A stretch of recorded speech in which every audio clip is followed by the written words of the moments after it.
घेर लिया। 28 रजब से 9 मुहर्रम तक की तारीख तो सुन ली ना, तो क्या अब 10वीं की तफसील बयान करूं?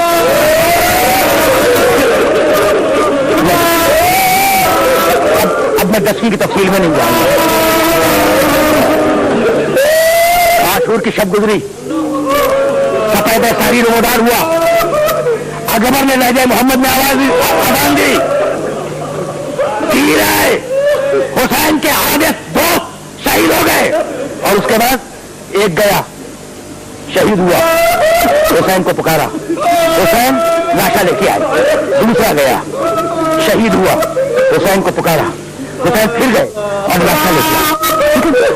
असहाब गए, अंसार गए, आइज़ा गए, और अब एक मर्तबा वो सामने आया जो फौज का आलमबरदार था।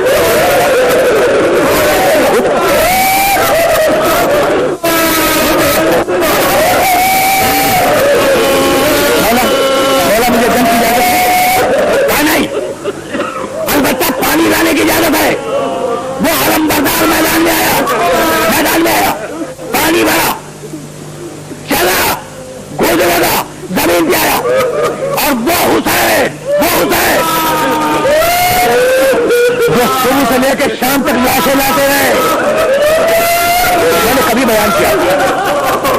बयान किया था, ये जुमला सुनो, मैंने कभी कहा था कि आशूर के दिन हुसैन ऐसा लड़े कि लोग आशूर के बाद खैबर के तस्करे को भूल गए।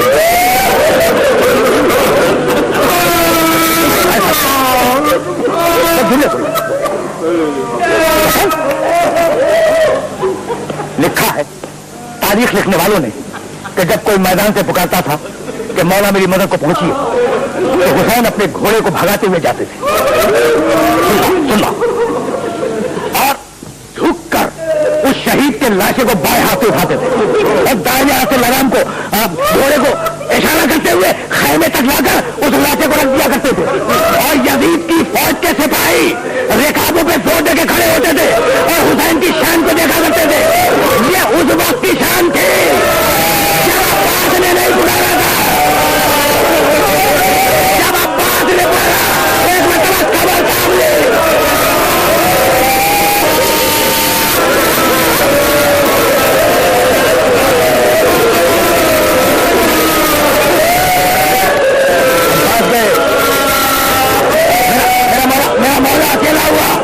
मेरा मौला अकेला हुआ और अब मेरे मौला ने आवाज दी, हल मिन नासिरिन करोना, हल मिन मुगीसिन मुगीसना, हल मिन ज़ाबिन यज़ुब्बुल हरम खुलिल्लाह।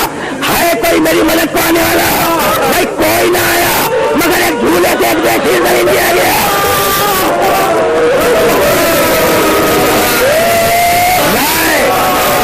बेशीर को मैदान में रहा है, 6 महीने का बच्चा।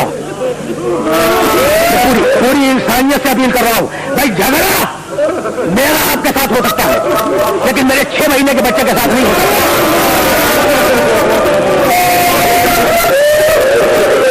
देखें 6 महीने का बच्चा है हुसैन के हाथों पर और तीरे धुन से सारा हुआ, हुसैन लाए दफन किया।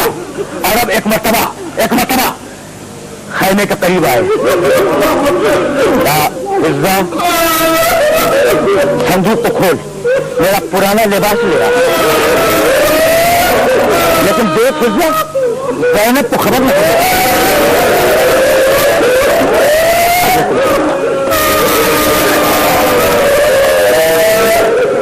रहमत नहीं दूंगा, कभी रहमत नहीं दूंगा, बात को रोक रहा है।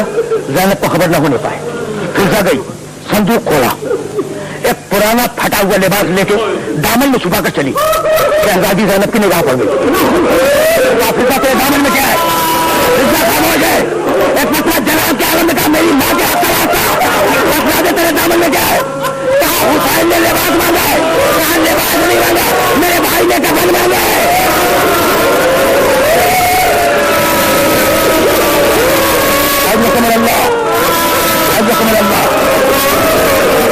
लिबास पहना, जनाब पे सवार हुए, सकीना से रुखसत हुए।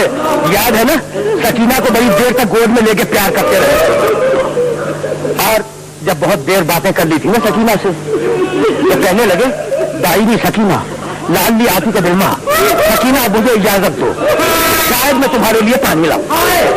बस ये सुनना था कि बच्ची ने बाप के दोनों थाने पकड़ लिए और कहा बाबा चाचा अब्बास भी यही कह के गए थे।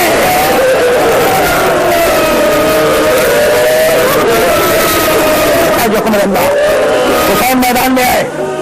मैदान में आने के बाद जंग की फौजें दूर दूर भाग गई। एक मरतबा आवाज आई, या ये तो नफ्सुल मुतमइन्ना इरजिई इला रब्बिकी राज़ियतन मर्दिया। बस ये सुनना था कि हुसैन ने तलवार को नियाम में रखा, रिज़न में क़ज़ाई कहकर सर को झुकाकर मुर्जमा पे बैठ गए। भागी हुई फौजें पलटी, कहीं से तलवारें आई, कहीं से नहरें आए, कहीं से तीर आए, कहीं से पत्थर आए। मेरा मौला जख्मी होता चला, सर जख्मी, गला जख्मी, सीना जख्मी, शाने जख्मी।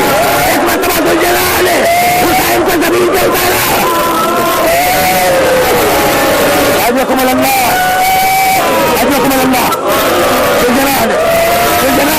हुसैन को जमीन पे उतार दिया। जैसे ही हुसैन जमीन पे तशरीफ लाए, फौजे यजीद में पता के नक्कारे बजने लगे। जब शोर की आवाज पैदा हुई तो एक मर्तबा अली की बड़ी बेटी ज़ैनब ने हुसैन के बेटे सैयद सज्जाद को जगाया, जो हश के आलम में थे कि बेटे उठो, जरा देखो बाहर ये शोर कैसा है। सज्जाद उठे, खैमे का पर्दा उठाया, एक मरतबा नो के नैना पे निगाह पड़ी। अस्सलाम अलैकुम या अब्दुल्लाह।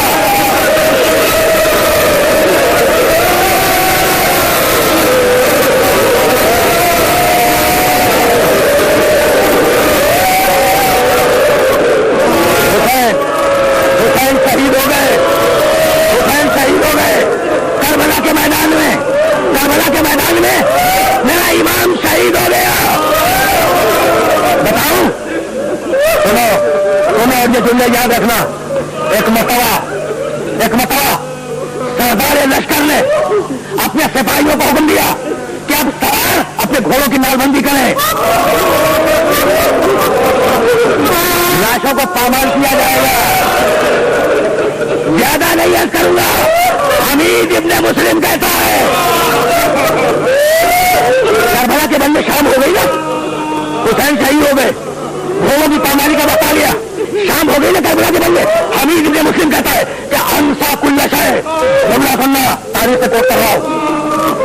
हमीद इब्ने मुस्लिम फौज यजीद का रिपोर्टर है, करबला के वाकयात को रिपोर्ट करता है। वो कहता है अंसा कुल्ला शय, मैं दुनिया की हर बात को भूल सकता हूं, लेकिन ना अंसा ज़ैनब बिन्त अली, अली की बेटी ज़ैनब को नहीं भूल सकता। मैंने देखा कि हुसैन के लाश पे घोड़े दौड़ रहे थे और बीवी अपने बालों को बिछाए हुए मदीने का रुख करके कह रही थी, नाना आपके जनाजे पे खड़ी तोड़े नमाज पढ़ी, ये आपका बेटा है।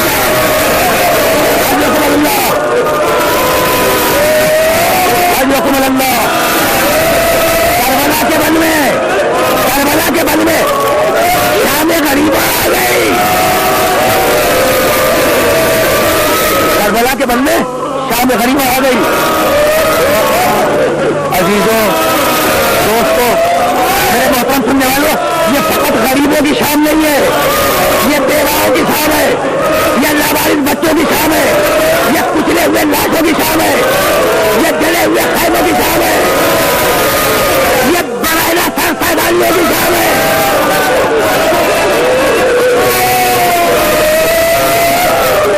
जले हुए खैमों के दरमियान, और आखिरी जुमले, जले हुए खैमों के दरमियान बच्चे लेटे हुए हैं, बीवियां खिसक रही है। जहां देखो, मेरी बात पे एतबार न करो, तारीख देखो, जले हुए खैमों के दरमियान बच्चे लेटे हुए हैं, बीवियां खिसक रही है। कहीं से किसी सिसकी की आवाज, कहीं से किसी हल्के से रोने की आवाज, कहीं से आग की आवाज, और उन आवाजों में मेरे बीमार इमाम की आवाज, शुक्र का या अल्लाह।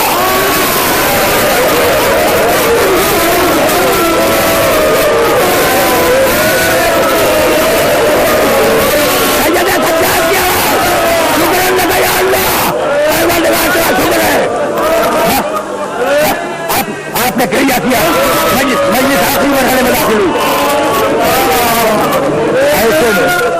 ऐसे में जब बच्चे सो रहे थे तो दो बहनें थी ना, ज़ैनब उम्मे कुलसूम। ज़ैनब ने कहा, बहन जरा बच्चों को शुमार कर लो। आ गई शाम रही, बच्चों को शुमार करो। सब थे। अच्छा, वो बच्चे जो नहीं थे उनके कुचले हुए लाशें भी मिल गए। एक बच्ची नहीं। कहा, बहन उम्मे कुलसूम, सकीना तुम्हारी तरफ तो नहीं है? नहीं भाई, मेरी तरफ नहीं है। दोनों पहले सकीना को पुकारती हुई चली। सकीना, सकीना, अगर मेरी आवाज सुनो तो लब्बैक करो। रावी कहता है कि जब बीवियां पहुंची है हुसैन के लाशे पर तो बच्ची हुसैन के करीब लेटी हुई थी। बस रहमत नहीं दूंगा, आपने गिरिया किया, मजलिस तमाम हो गई, लेकिन बात को मुकम्मल करने के लिए दो जुमले सुनते जाओ। सकीना लेटी हुई है। इख्तिलाफ है मख्तल में कहाँ लेटी थी, मुझे नहीं मालूम और मैं इसे डिस्कस नहीं करना चाहता, लेकिन इतना जानता हूं कि बच्ची बाप के सीने पर सोने की आदत है। जब गोशवारे नोचे गए, जब कुर्ते का दामन गिर चुका, जब टमाटे खा चुकी, करबला के बदले शाम हो गई, तो भूखी प्यासी सकीना चली बाप के सीने पर सोने के लिए। जब मख्तल में आई तो सीने पे इतने तीर थे